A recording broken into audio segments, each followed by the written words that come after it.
luar biasa ketika seseorang mau hidup di dalam panggilan Tuhan, anugerah akan dicurahkan.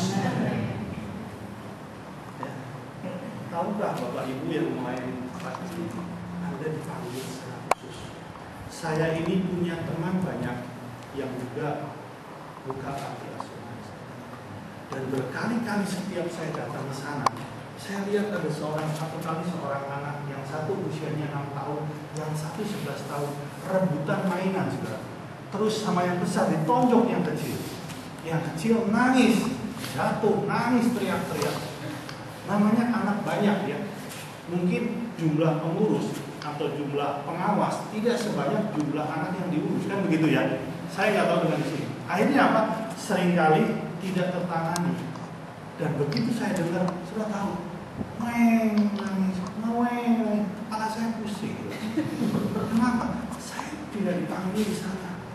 Ada orang yang dipanggil secara khusus di bidang itu, dan waktu dia hidup di dalam panggilan itu, Tuhan memperlengkapi, memberikan kemampuan-kemampuan yang berbeda.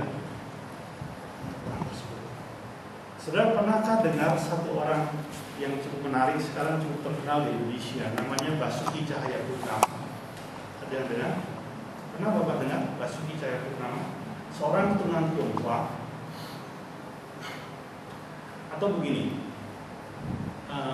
nama panggilannya itu Ahok.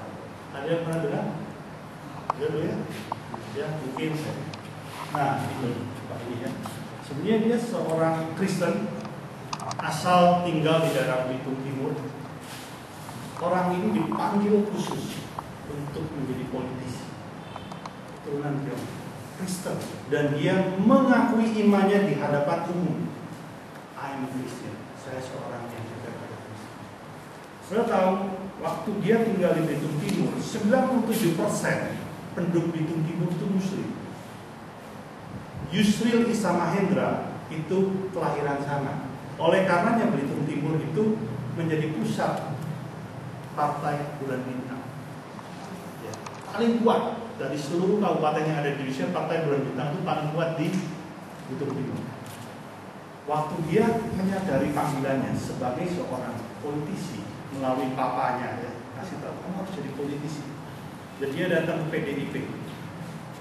Saya mau jadi bupati, tolong calonkan saya melalui partai PDIP ini untuk jadi bupati. Diketawain. Terus dia datang ke Golkar, diketawain.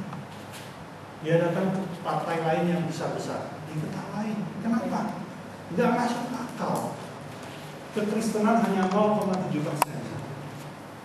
Keturunan Tionghoa juga minoritas. Dia menjadi bupati.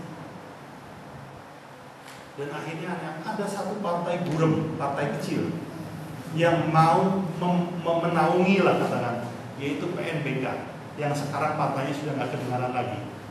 Partai PNBK, sudah tahu ya? Masih ada yang tahu lah. Dan waktu pemilihan dia dapat kemenangan mutlak 37%, meninggalkan semua saingannya. Sudah tahu nggak? Waktu itu ada seorang kawan saya yang jalan-jalan ke Belitung Timur, waktu pilkada itu. Ini ibu-ibu pada pakai ini, tahu saudara ya? Lagi ngobrol-ngobrol, kemudian kawan saya lewat. Kawan saya ini orang Bangka. Waktu itu main-main ke Belitung. Jadi di tempat pemilihan pada ngerumpi gitu ya. Pilih siapa? Terus kata yang pakai ini loh, ya, kata yang pakai ini bagus. Ahok aja Ahok. Sampai dia bingung, kok bisa ya ngomong seperti itu? Dan akhirnya 39. Dia hanya menjabat 16 bulan, saudara. Tapi sudah tahu, selama 16 bulan dia jungkir balikan Belitung Timur. Semua rakyat Belitung Timur bisa masuk rumah sakit gratis. Semua rakyat Belitung Timur dari TK sampai SMA gratis, tanpa menaikkan pajak daerah. Atas dari mana dananya? Disikat habis korupsi. Dalam waktu 16 bulan dia mendapat prestasi terbaik di Indonesia. Sekarang dia mundur bukan karena dipecat, dia pindah ke Jakarta dan target berikutnya apa? Gubernur kita. Tidak melalui partai politik, saudara, jalur independen. belum pernah ada. Sampai seorang kawannya bilang begini, gila dia. Kamu tahu nggak dengan apa yang kamu lakukan ini kamu bisa dibunuh di jalan. Dia cuma tersenyum. Waktu seseorang hidup di dalam panggilannya, di situ ada anugerah Allah.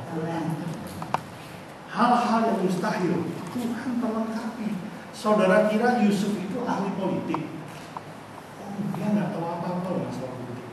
Namun ketika dia hidup di panggilannya, Tuhan memberi hikmat, kemampuan, sehingga dia menjadi politisi yang luar biasa. Daniel itu ahli politik? Enggak, dia itu nggak tahu apa-apa. Pernah dengar seorang yang bernama Simon Unai? Pernah dengar Simon Unai?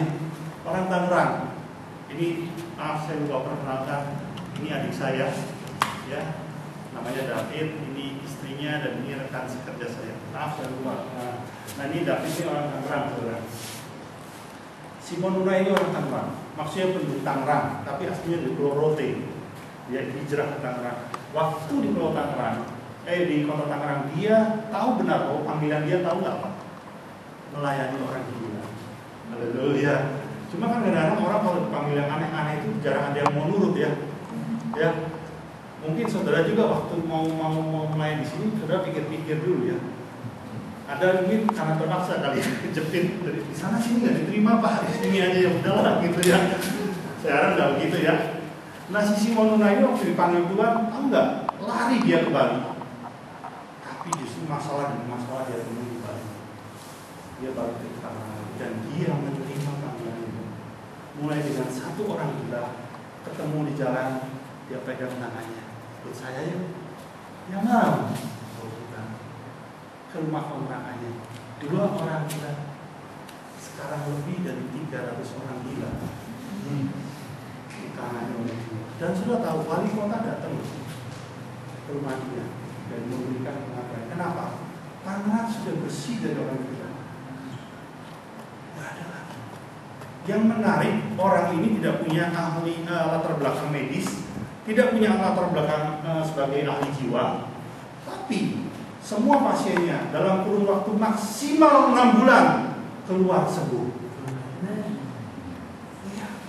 Saya lihat apa namanya video klipnya, kan biasanya orang waras yang dikejar-kejar orang gila, dia enggak, orang gila dikejar-kejar sama dia. Betul loh, di pinggir jalan dikejar-kejar sama dia. Masukin mobil. Satu kali ada seorang bapak gemuk sekali. Ya. Ini rambutnya udah gimbal, sudah tahu gimbal ya? Mungkin nggak tahu lah berapa setahun kali nggak dicuci ya. Udah bergimbal gitu loh. Gemuk sekali. Ternyata orang ini kurus sekali. Yang membuat gemuk, dia pakai pakaian 38 lapis. Lepas satu.